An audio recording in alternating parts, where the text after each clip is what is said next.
네, 뉴스 신세계 월수에 만나는 분이죠. MBC 현영준 기자 함께합니다. 어서 오세요. 안녕하십니까. 자, 오늘 뉴스 알아볼까요? 네. 김건희 씨 모습을 2달쯤 됐나요? 공개됐습니다. 네. 예. 그 민중기 특별검사팀이 이 김건희 씨 재판에 신청한 영상 생중계가 오늘 예. 일부만 예. 허용됐습니다. 이 특검이 김건희 씨 재판 중계 신청한 거는 이제 처음이고요. 예. 그래서 지난 9월 24일 첫 공판기일 이후에 약 두 달 예. 만에 김건희 씨의 법정 출석 모습이 다시 공개됐습니다. 이제 오늘 평소와 달리 이 머리를 묶지 않고요. 이렇게 풀어 헤쳤고요. 아, 예.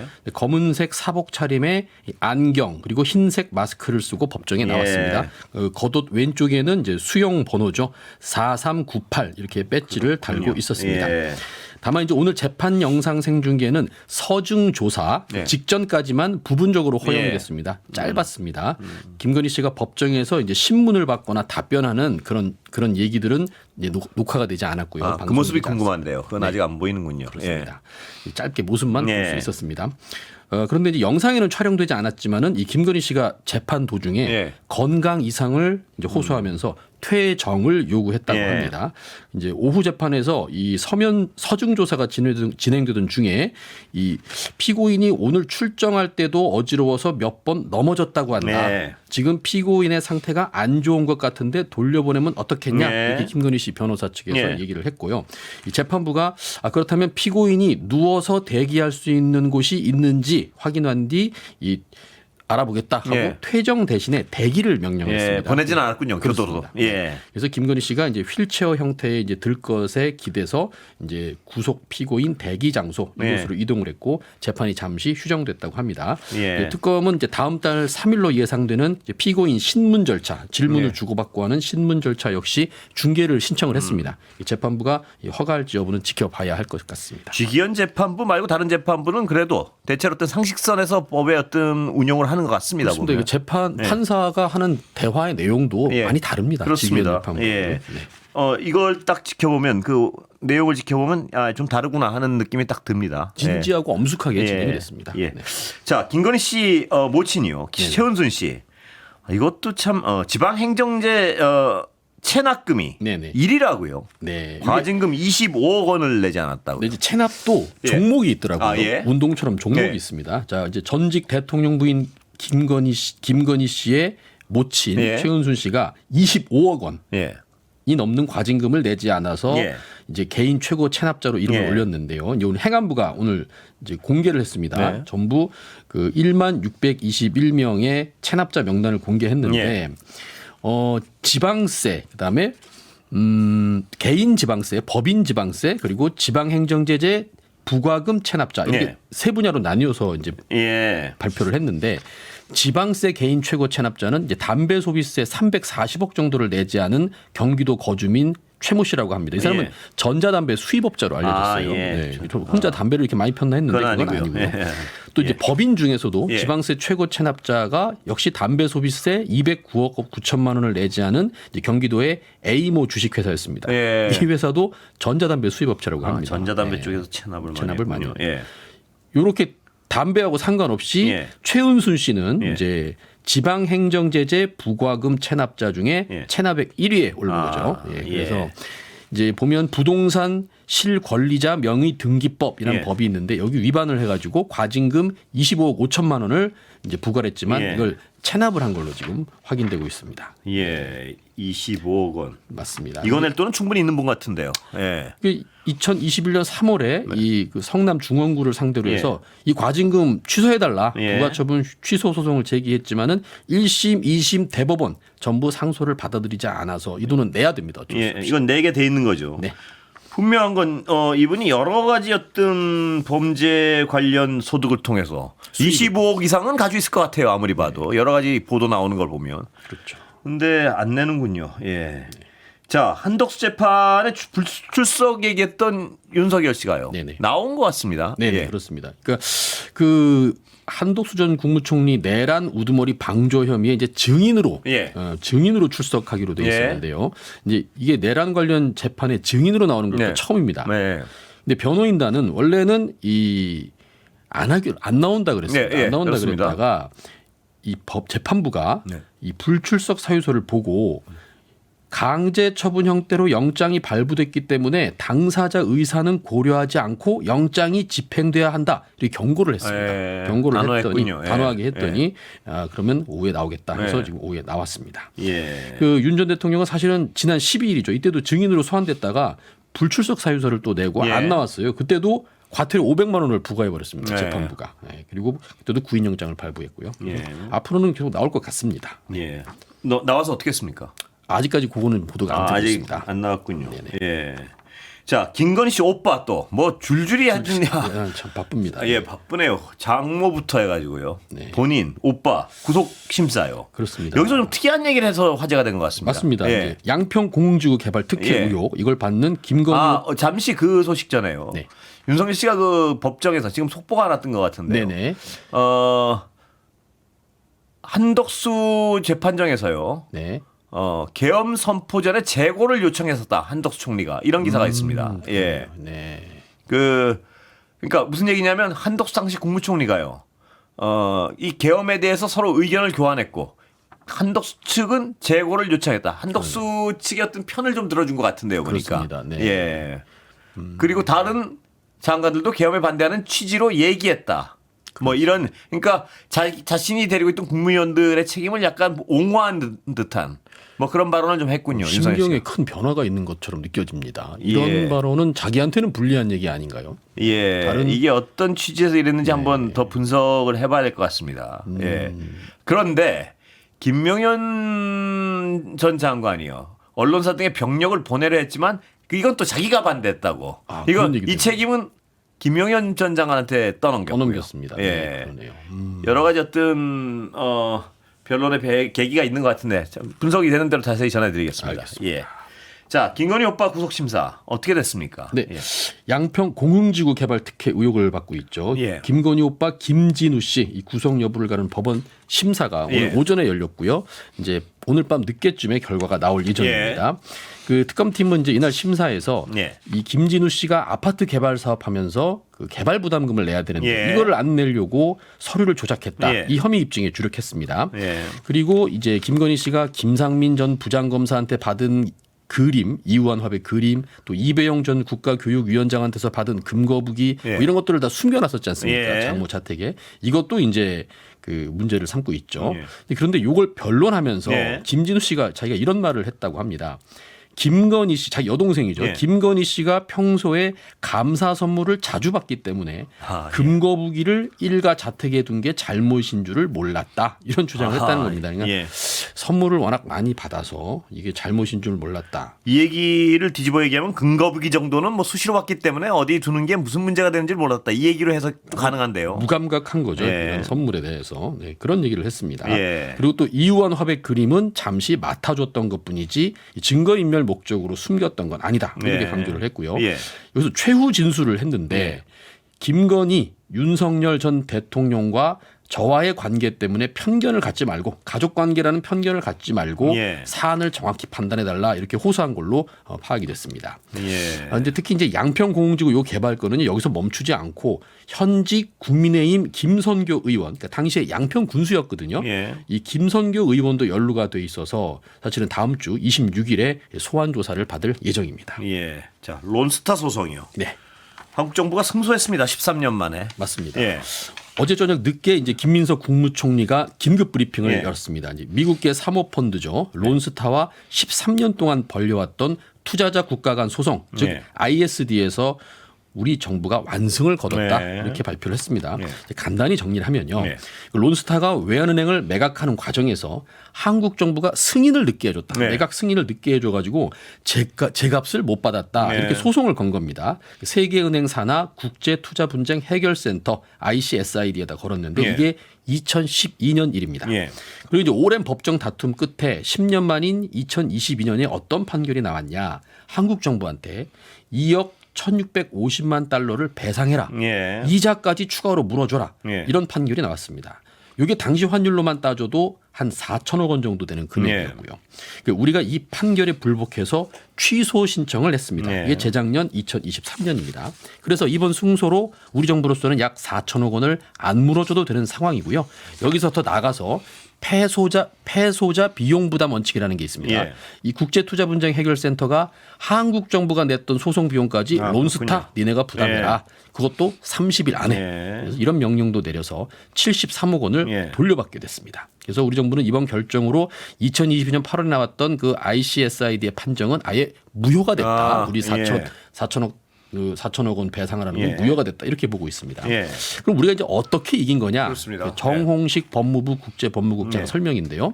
그 취소위원회가 이렇게 말했답니다. 원래 그 판결을 했던 중재 판정이 네. 대한민국이 당사자로 참여하지도 않았던 하나금융과 론스타 간 ICC 상사주체 판정문. 그러니까 ICC는 또 국제중재재판소예요. 여기서 하나금융하고 론스타가 이 소송을 했는데 네. 이 판정문을 주요 증거로 채택하고 이에 의존해서 이 금융위의 위법 행위와 국가 책임을 섣불리 인정했다. 예. 그래서 이게 적법 절차의 원칙을 중대하게 위반했다. 예. 이렇게 원인을 설명했습니다. 예. 이 법무부 관계자는 론스타가 다시 배상을 받으려면 새롭게 또 투자자 국가 소송을 제기해야 되기 때문에 이미 취소위원회에서 최종 결정이 나온 상황이라 새로운 사실관계가 확인되지 않는다면 판정 번복은 없을 것 같다. 예. 이렇게 얘기를 했습니다. 그럼 이제 끝났다 이 얘기인가요? 거의 그렇게 봐야 되는 그렇게 건가요? 봐야 됩니다만 예. 이제 저희가 취재한 바에 따르면 예. 론스타 쪽에서 이번 판결에 대해서 불만이 많고요. 예. 그래서 새로운 재판부, 새로운 소송을 제기하는 걸 검토하고 있다 이런 입장을 예. 내놨다고 합니다. 근데 중재 판정의 취소 결정은 단심제인데 그게 단심제인데. 가능성 이 중재 판정에 대한 취소는 단심제지만 예. 아예 또 별건으로 그 방법을 또 머리를 찾고 짜는 있다. 것 같습니다. 네. 그쪽으로 갈 가능성이 있느냐는 더 지켜봐야겠군요. 지켜봐야 되고 우리 정부는 그게 불가능할 것이다 예. 이렇게 보고 있습니다. 예. 자, 이게 근데 한동훈 전 국민의힘 대표는요. 네. 이게 봐라 내가 잘한 거 아니냐 이런 식으로 계속 얘기를 하던데 어떻게 된 겁니까? 네, 한동훈 어떻게 전- 봐야 되나요? 예. 한동훈 전 국민의힘 예. 대표가 예. 이번 이 승소와 관련해서 예. 민주당 정권은 뒤늦게 숟가락 얹으려 예. 하지 말라 이렇게 예. 밝혔습니다. 이게 예. 무슨 얘기냐면 재작년 2023년에 취소 신청 낼 당시의 법무부 장관이 예. 한동훈이었습니다. 예. 그래서 한동훈 전 대표는 이건 내 공이다. 네. 나의 공이다. 이런 예. 주장입니다. 예. 그 한 전 대표가 이게 제가 법무부 장관 당시 어제 승소한 그 네. 론스타 ISDS 소송을 추진하자 민주당은 승소 가능성 등을 트집 잡으며 강력 반대했다. 예. 이 트집과 반대에도 불구하고 내가 국익을 위해서 최선을 다해서 이런 법무부 공직자들 같이 예. 했는데 감사드린다. 이런 이제 표현을 썼어요. 예. 그러면서 그 민주당 정권은 이 반대한 것에 대해서 예. 국민께 사과해라 이렇게 예. 또 덧붙이기도 했고요. 예. 그 한 전 대표가 또 자기 여기서 자랑을 좀 하는데 네. 론스타 취소 소송에서 가장 큰 무기는 자신이 검사로서 수사했던 론스타의 외환카드 주가 조작 유죄 사건이었다. 예. 제가 인생 걸고 수사한 사건이었다. 예. 이렇게 적기도 했습니다. 자, 한동훈 전 대표는 이렇게 어떤 다 내가 잘해서 이렇게 된 거 아니냐 이랬는데 국민의힘은 지원 사격에 나섰습니까? 어떻습니까? 분위기는? 조금 특이한 게 예. 오늘 아침 국민의힘 박성훈 수석 대변인 논평을 보면요. 민주당은 그동안 승소 가능성이 없다거나 취소는 불가능하다, 소송비만 늘어난다 거세게 비난하며 예. 특히 송기호 현 대통령실 경제안보비서관을 언급하면서 한국 정부가 이길 가능성 제로라고 단언하면서 공격했다. 예. 그러더니 이제 와서 지난 정부 노력을 지우고 자신들 공으로 돌리고 있다 이렇게 지적을 했어요. 예. 이런데 여기에 한동훈 대표 얘기는 없습니다. 예. 없어서 아마 이번 론스타 건으로 한동훈 전 대표가 이 존재감을 부각시키는 게 현 지도부에서는 다소 부담스러운 게 아닌가 이런 관측도 국민의힘이 어떤 입장인지 왜 어중간한지에 대해서 짐작은 갑니다. 이 상황을 보면. 예. 그런데 민주당 입장은 뭡니까? 그러니까 정확히 이런 어떤 한동훈 대표의 전 대표의 어떤 뭐랄까요? 자기 실적 자랑에 대한. 네, 이게 사실 민주당에서는 딱히 이 부분에 대해서 예. 강하게 뭘 얘기를 한 게 없어요. 예. 아직 대통령이 순방해서 안 돌아왔고 예. 그래서 예. 좀 사실은 근데 따져보면 예. 이렇습니다. 그러니까 이 당시죠. 2022년 하반기에 예. 그 첫 번째 4천억 원 물어내라는 배상 판결 나왔을 때 예. 이 민주당이 지적했던 걸 되돌이켜 보면요. 박성준 당시 민주당 대변인 말입니다. 예. 이게. 애진작에 2003년에 론스타에다 외환은행을 매각할 때 그 예. 정책 라인에 추경호 부총리 겸 기획재정부 장관이 그 당시에 공무원으로 있었다. 추경호 당시 부총리가 이 책임에서 자유로울 수 없다. 예. 무능한 경제 관료가 낳은 참사다. 예. 이런 지적을 했고요. 예. 여기서 하나 더. 한덕수 당시 국무총리 책임론도 거론됐습니다. 네. 왜냐하면 그 당시에 2003년에 론스타의 법률 대리인을 맡았던 예. 김앤장 로펌 김앤장에서 고문을 지냈기 때문입니다. 예. 그래서 또 오기영 민주당 의원 이런 말합니다. 론스타는 산업자본이 아니라 금융자본 자격으로 외환은행을 인수했다가 나중에 론스타의 금융자본 자격이 부정됐다. 이걸 재판 중재 과정에서 왜 제기를 못했냐. 똑바로 싸웠으면 우리가 이겼을 거 아니냐. 이런 지적을 했습니다. 그래서 당시에 이제 한덕수 당시 총리, 추경호 경제부총리 이런 사람들 국정조사 해야 된다, 청문회 해야 된다 이런 얘기를 민주당에서 주로 많이 했습니다. 충분히 할 수 있는 얘기고요. 그런데 이제 물론 이 과정에서 이제 한동훈 법무장관과 민주당 의원들 사이에서 대정부 질문을 할 거 아닙니까? 이 과정에서 이제 설전이 있었습니다. 론스타를 놓고 한동훈 당신이 검사 시절에 외환은행 수사를 잘못해가지고 론스타한테 유리해진 거 아니냐? 뭐 이렇게 좀 감정적인 그런 부분도 좀 있었고요. 그래서 이제 아마 자기한테 민주당 의원들이 반대했었다라는 인상을 갖고 있는 것 같습니다. 그렇지만 민주당이 무슨 당론으로 론스타 취소 소송을 반대하거나 그런 건 아닙니다. 더 나아가서 이제 민주당의 김승원 의원은 긴급 간담회를 그때 열었는데 이런 말을 합니다. 이번 긴급 간담회가 론스타 취소 소송뿐만 아니라 향후 ISDS 소송 대응 방안을 마련한 공론의 장이 되어야 한다. 이런 얘기도 했습니다. 이 양반은 그럼 민주당 의원 아닌가요? 그러니까 민주당에서 이제 일부에서는 취소 가능성이 낮다 이런 얘기도 했지만 일부에서는 반드시 우리가 국민 혈세를 되찾아와야 한다는 사람들도 있었습니다. 그리고 아까 지금 설명해 준 거는 민주당이 비판의 초점은 이 외환은행을 매각하면서 이 손해를 끼친 것은 당신들이 한 일 아니냐. 그렇죠. 뭐 여기 있었군요. 무능한 관료들 지금 그 당시 윤석열 정부의 경제 라인이었단 말이죠. 한덕수 추경호, 총리는 특히나 론스타 입장에서 서서 맞습니다. 있었고 그런 것들을 지적했고요. 뭐 말은 이제 민주당이 무슨 소송에 강력히 반대했다. 뭐 한동훈 전 대표는 이렇게 얘기하는데 오히려 2024년 1월 4일자 조선일보에 실린 칼럼을 하나 보면요. 이게 논설위원이 쓴 칼럼입니다. 제목이 론스타 소송 정부는 승산이 있다지만 이자만 175억 원 더 물수도 이렇게 제목이 있고 이게 이런 칼럼이 있습니다. 여기서 이렇게 써요. 취소 소송에서 무효 판정이 나올 확률은 1.6%뿐이다. 이런 확률에 기대어서 막대한 소송 비용을 써가며 소송을 이어가는 게 국익에 부합하는 선택일까 의문이다. 이게 조선일보에서 나온 겁니다. 민주당이 아니라 마치 민주당 전부 다 이 사안에 반대를 하고 한동훈 당시 법무장관만이 꿋꿋하게 추진한 것처럼 말하는데 사실은 아니다. 사실은 아니다 이렇게 얘기를 할 수 있고요. 그리고 이 사건이 사실은 2003년 외환은행 매각 당시부터 지금까지 22년에 걸친 사건입니다. 많은 정권을 거쳤고요. 그렇기 때문에 이게 잘못했어도 진보 보수 누가 하나의 잘잘못이라고 보기 어렵고 우리 손실이어도 이게 뭐 그럴 수밖에 없는 얘기고요. 잘해서 이겼을 때도 긴 세월 동안 소송 실무를 맡았던 우리 공무원들이 사실은 고생했던 거죠. 한동훈 전 대표가 말한 것처럼 뭐 민주당이 숟가락 얹는다 이런 얘기는 좀 곤란한 거 아니냐. 왜냐하면 거기는 한동훈만 있었던 게 아니라 한덕수, 추경호도 있었던 거거든요. 심지어 한덕수 전 총리는 론스타에 투자가 없었다면 외환은행은 파산했을 것이다. 이런 망언을 해가지고 논란을 일으킨 적이 있습니다. 대강 흐름을 알겠습니다. 보니까. 그런데 이 박지원 의원은 뭐 무슨 말을 했습니까? 보니까 기사가 좀 나오던데. 이제 박지원 의원의 말은 이렇습니다. 한동훈도 잘했고 이재명 정부도 잘했다. 4천억 원을 온전히 돌려받게 된 건 법무부 장관 시절 한 전 대표의 판단과 현 정부의 추진력 덕분이라고 이렇게 말했는데 우리 박지원 의원은 원래 잘한 건 또 잘했다고 하시는 분입니다. 그래서 이제 한동훈 당시 법무장관의 판단은 훌륭했다 이렇게 말을 한 거고요. 그런 면에서 뭐 사실은 지난 정부 과거의 지난 정부들 그리고 지금 현 정부의 모든 실무 공무원들이 고생한 거죠. 그러니까 한동훈 전 대표가 내가 다 잘했다고 하는 건 다 팩트는 아니지만 한동훈 전 대표의 공도 분명히 있네요. 보니까. 그렇지만 또 민주당 의원들이 전부 다 강력 반대한 것도 아니고요. 조선일보가 반대를 한 거죠. 그 어떤 팩트는 중간쯤에 있군요. 그리고요. 이상민 씨, 김용현 씨 이런 전직 장관들.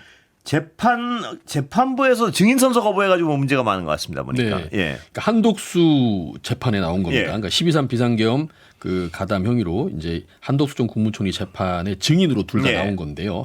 한 사람은 오전에, 한 사람은 오후에 이렇게 나왔습니다. 둘 다 모두 약속한 듯이 증언을 거부했습니다. 오전에 증인으로 출석한 이상민 전 장관, 자기가 형사재판을 지금 받고 있다. 이런 사유로 선서도 안 하고 증언도 거부했습니다. 그러니까 관련 사건 재판이 진행 중이라 형사소송법에 따르면 정당한 사유가 있을 때 선서를 거부할 수 있다.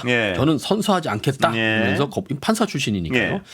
자, 그리고 재판부가 이 선서 거부에 대해서 과태료 50만 원 부과하겠다. 네. 그러니까 이 전 장관 그러시라 이렇게 말했다고 합니다. 예. 그리고 이제 선서만 안 한 게 아니라 주신문에서도 네. 이제 여러 가지 질문들을 내란 특검팀에서 이제 했는데 답을 전부 다 안 했습니다. 대부분. 예. 그래서 이 전 장관한테 비상계엄 당일 일정이 어쨌냐 이렇게 예. 물어보니까 일일이 기억하기 어렵다. 워낙 바쁜 날이었다. 일정도 많았고 기억도 안 나고 말씀드리기 어렵다. 이렇게 얘기를 하면서 대답을 다 피했다고 합니다. 예. 김용현 전 국방장관은 오후에 나왔습니다. 그 원래 어제 불출석 사유서를 냈다가 또 재판부가 구인영장을 집행한다. 이게 또 경고를 하니까 오후에 나온 거죠. 억지로. 역시 증인 선서를 하기 전에 똑같이 현재 진행 중인 본인의 형사재판과 관련돼 있어 증언을 하지 않겠다. 이렇게 말했습니다. 똑같죠. 예, 이상민. 똑같네요. 네. 패턴이. 예, 패턴이 있군요. 네, 그러다 짰을 끌어낸다 그럼 나오고. 그렇습니다. 예. 네, 협력을 하고 있는 것 같습니다. 예. 또 이후에 주신문 절차에서도 이 내란 특별검사팀 질문에 모두 증언 거부권을 행사했습니다. 네. 그러니까 특검팀이 이런 걸 물어봤어요. 계엄 당시 각 부처에 교부할 지시 문건을 작성한 사실이 있냐? 예. 그리고 이상민 전 행안부 장관의 지시사항 문건 중에 보면 MBC, JTBC 등 언론사 6곳에 단전 단수 지시가 있었던 게 네. 이게 사실이냐? 이런 예. 것도 물어봤고 처음에 그러니까 1차 국무회의에 그 한 전 총리 박성재 전 장관, 예. 그다음에 이상민 전 장관, 김용호 전 장관, 예. 조태열 전 장관, 조태영 전 국정원장 이렇게 예. 6명만 불렀는데 예. 이렇게 6명 부르라고 정한 건 누구냐? 뭐 이렇게 정말 많은 질문을 했지만 네. 모두 답하지 않았습니다. 예. 여기 웃긴 거는 또 이제 김용현 전 네. 장관 측 변호사가 재판부에서 이제 소란을 일으킨 혐의로 강제로 퇴정 그건 및 뭡니까? 감치 예. 조치를 당했는데요. 예. 이 변호사가 이제 원래는 같이 나올 수 없는 건데 예. 없는 그런 증인으로 나오기 때문에 같이 예. 나올 수 없는데 재판부에 나온 겁니다. 그래서 재판장이 누구냐 당신은 왜 왔냐 예. 이 법정은 방청권 있는 사람들만 볼 수 있다 예. 퇴정해라라고 이제 명령을 했는데 예. 이 변호사가 나보고 퇴장하라는 거냐 막 예. 이러면서 이제 반발했고 그래서 재판부가 안 되겠다 감치하겠다 감치가 예. 뭐냐면 어디 가둬놓는 거거든요. 예. 네, 그래서 이제 경비에 의해서 이제 끌려 나갔고 구금 장소에 유치가 된 걸로 알려졌습니다. 예. 그러면서 네. 그러니까 이 퇴정하라는 이 어떤 소동 자체는 네. 어떤 무슨 구체적인 목적이 있는 건가요? 뭔가요 그러니까 이게 이게? 목적이라기보다 제가 예. 볼 때는 말을 다 안 들어요 지금 나와서 재판부에 증인이 됐던 변호사들이 예. 됐든 간에 이 재판부의 말도 안 듣고 예. 이런 절차나 이런 것들을 지금 최대한 무시하고 답도 안 하고 소란을 일으키고 예. 뭐 이런 상황입니다 지금. 재판 자체 지연이나 뭐 어떤 재판 자체 혼란을 그럴 가능성도 있습니다. 이야기하려는 목적밖에는 잘 보이지 않는 것 같은데요. 여기까지 듣겠습니다. 현영준 기자 고생했습니다. 자.